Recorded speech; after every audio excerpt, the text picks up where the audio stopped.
Well, what we got here is this carburetor actually came off of a old tractor mower that I got out in the back barn that's been dead. And anyway, 2 or 3 tractor mowers out there. I don't need that one right now, so anyway, maybe someday. But this carburetor came off of that, so I ended up building this little manifold for the carburetor to go on here. This one here is a side draft style, I guess. And what was on here was an updraft with a kind of a bent down manifold.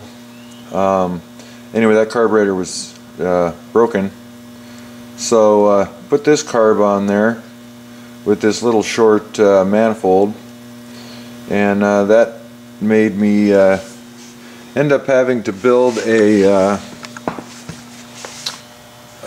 manifold to hold this muffler that used to bolt straight to the head. So anyway, a couple of pieces of pipe that were already bent, and then I built some flanges, welded on the ends.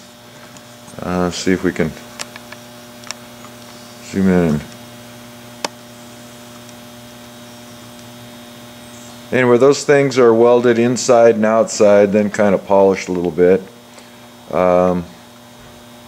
Worked pretty good. Flange on each end. Little crush gasket down there at the bottom. It's actually an old Volkswagen gasket all cut down. Then we were prompted to figure out some kind of a throttle linkage for that carb. Get in there and take a look at that.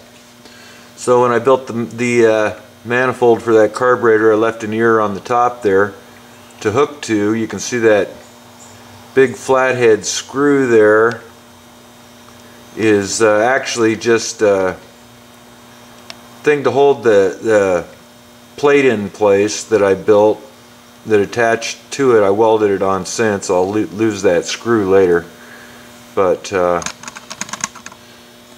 give this thing a work here, and you can see how it works. Originally I thought that the ratio between this cable and the actual throttle on the carb was a 1-to-1, but actually it was a 2-to-1. So you can see that piece up there in the upper right is actually a 2-to-1 ratio. Anyway, I'll give it a little shot here and see what we got. Anyway, that moves that throttle. Go around this way. The wire that's actually holding that throttle on the top of the carburetor at this point is just a piece of fence wire, but you can see I get my full throttle out of all that. And what we're going to do, the governor on this thing is not functional, so to govern this thing, to keep it from blowing up, we're going to go ahead and just limit the throttle down on the linkage to the pedal, so don't over rev and blow it up. This thing had a band style brake around kind of a drum thing on the wheel here. Find it here. And the shoes were no longer attached to the band, so took those off, cleaned them up, scuffed them up, got rid of the old adhesive that was on the back of them, cleaned the band all up, and anyway, re-adhered them there with some JB weld. Put that all together about a week ago, put a clamp around and stuff to hold them in place. Then we're going to try and pop rivet those shoes on as well. Place in town will repair them, but it's about a $40 deal. I could probably buy a new band if I can find one for cheaper than that, but I was going to give this a go. Why not? Anyway, so I was going to take this thing apart and see how those shoes hooked up to that band, and then go about putting in some pop rivets and maybe putting that all back together, see how it goes. Oh well, sounds like Oregon Guy 302 just showed up. So maybe I'll have him run the camera and we'll take this thing apart and play with it a little bit. We're going to go ahead and pull these clamps and stuff off of here. We got these little vice clamps and a bolt stuck in there. And then one side of this hose clamp setup worked, the other side was kind of funky, but go ahead and unclamp. See if we can peel that off of there. We got a zip tie in between the two shoes. Well, it's glued in between the two shoes. And tape here, that doesn't look good. That broke the shoe there. Or the glue. Let's see if we can get this off of here. Maybe this will work, maybe it won't. Flat screwdriver, I guess.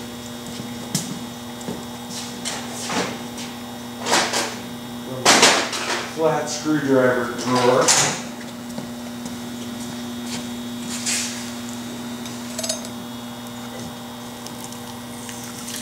Alright, take it off tape and everything. Anyway, it looks like our shoes are bonded there, except on the very end of this one. See how it goes here.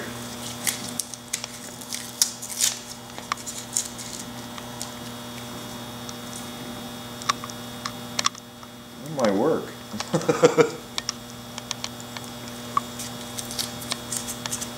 Probably have to clean these up a little bit on the edges, and then we're going to go ahead and drill through the back plate here, through the shoe, then step drill on the inside and run a pop rivet through to the outside in maybe 2 spots on each shoe, either end, just to make sure they hang there. When we got this thing, these shoes were just flopping, they weren't even attached.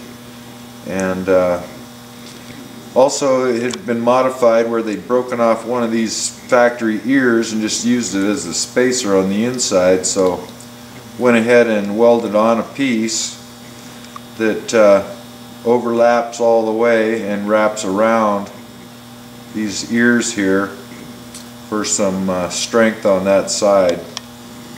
So this might work. Anyway, I'm going to go ahead and give this thing a shot on the drill, so we'll be back. Okay, so I guess we got our first rivet in there. I don't know if you can see it. It's down below the shoe level here, and these shoes are like new, so they can't do too much. Anyway, we'll show you how we decided to go ahead and do this. First step is to drill a pilot hole so we can see where we're at from the back side, and I'll go ahead and do this end of this first shoe. So basically, see if we can figure this out. Get around to about the right location. Okay, this don't fit that way, so I'm gonna have to alter my method a little bit here. Swing that around there. Go in here. This board here is cut crooked, so it's a slight wedge. Anyway, give me something to work with here.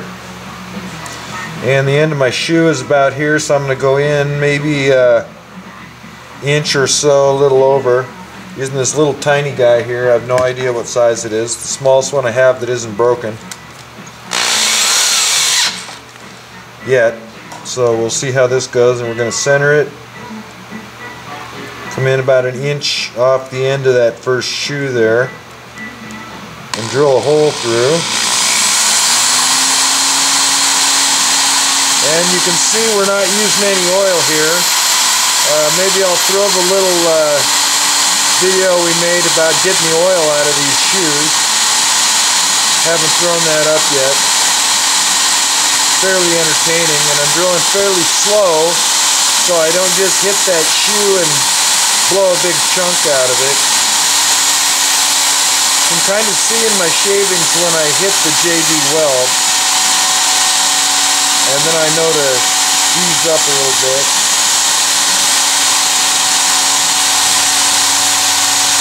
Alright, we're into that JB now almost.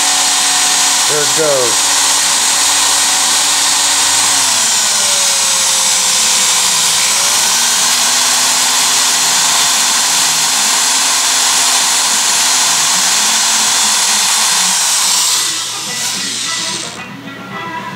So I'm just down into that shoe, I believe.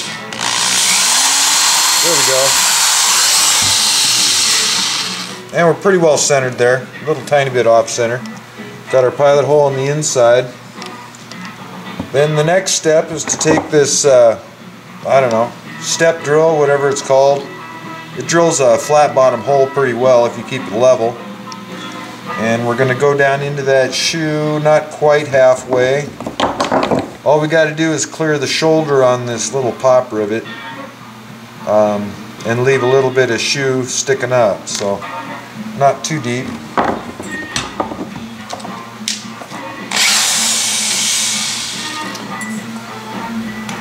Have to use this extension to get down past that ring in a fairly level fashion.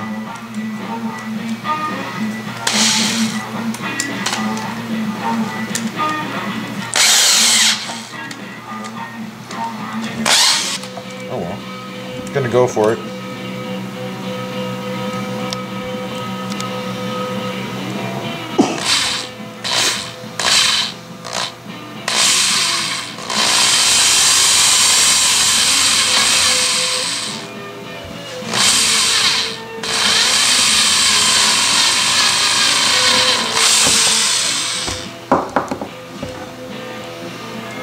I'm gonna go just a tiny bit more.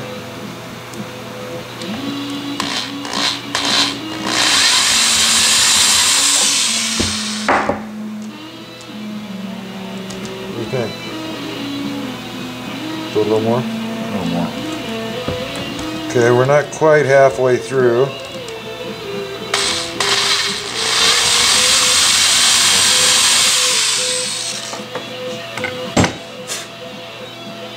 Okay, and then we left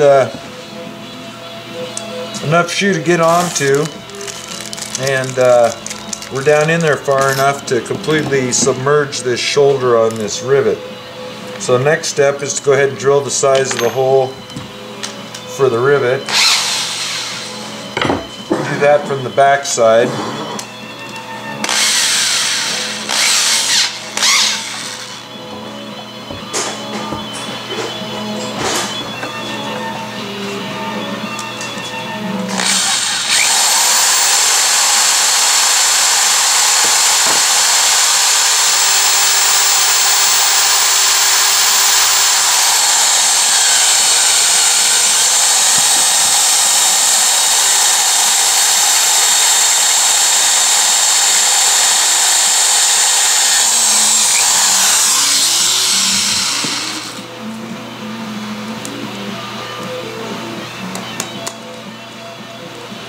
Okay, so now we have our hole down in there. Take this little pointy bastard and clean out that little piece there.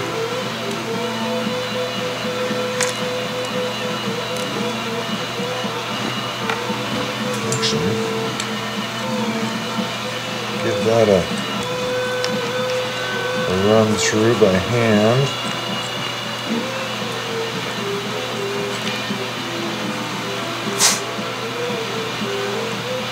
Clean that up real good. Alright. Looks pretty good. Now we'll go for the old rivet action here. This is a pop rivet we're using, but I've already got one loaded into the tool there.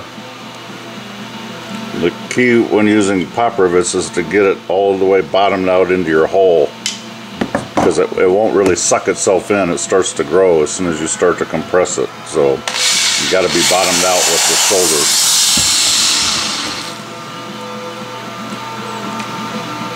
There it goes. And we found on the first one actually that the step drill we're using is just almost exactly the same size as the rivet, so I'm not able to push it down in with the gun there. So we have this little setup here with a tiny socket that just fits around the pop rivet. Put that underneath sort of as an anvil, and then I can use this little bitty drift here and just kind of tap it down in the hole to make sure that it's seated in the bottom there before we start squeezing it.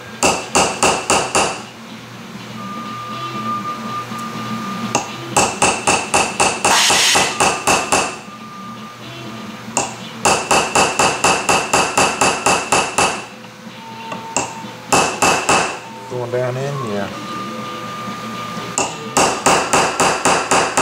Normally we'd be doing this on the floor, but I scored this tool bench at the last day of a garage sale for free yesterday. So now we have something else taking up a bunch of real estate here. Yeah, it was against his wishes, but I'm too old and big to get up and down off the floor very often. Okay. Thing sunk down to the bottom there. Go ahead and put the pop rivet gun back on and all the way down seated. Give it a squeeze. Do it again. Maybe. There she goes. And I'm going pretty slow here. I want to make darn sure and sink that puppy down. There it is.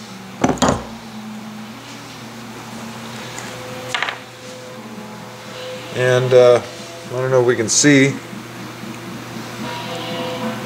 Zoom right in there, and you can see that rivet's down inside the shoe there, underneath the shoulder. Does not stick out, and that'll run a long time before it ends up touching the drum thing, and even if it does, this aluminum is just going to go away pretty quick. And it's got enough thickness to it that even after you hit it, it's going to be a long time before it wears Pops its through. head off. Yeah, and these shoes are bonded otherwise. We did glue them on there with JB Weld, and they seem to be doing pretty good. The JB Weld is good for apparently 550 degrees intermittent, and we really don't figure this go-kart brake is going to get that hot, so it ought to be fine. So we're going to go ahead and do the other two rivets here, and then throw this brake assembly and the wheel back on that thing and see if it works.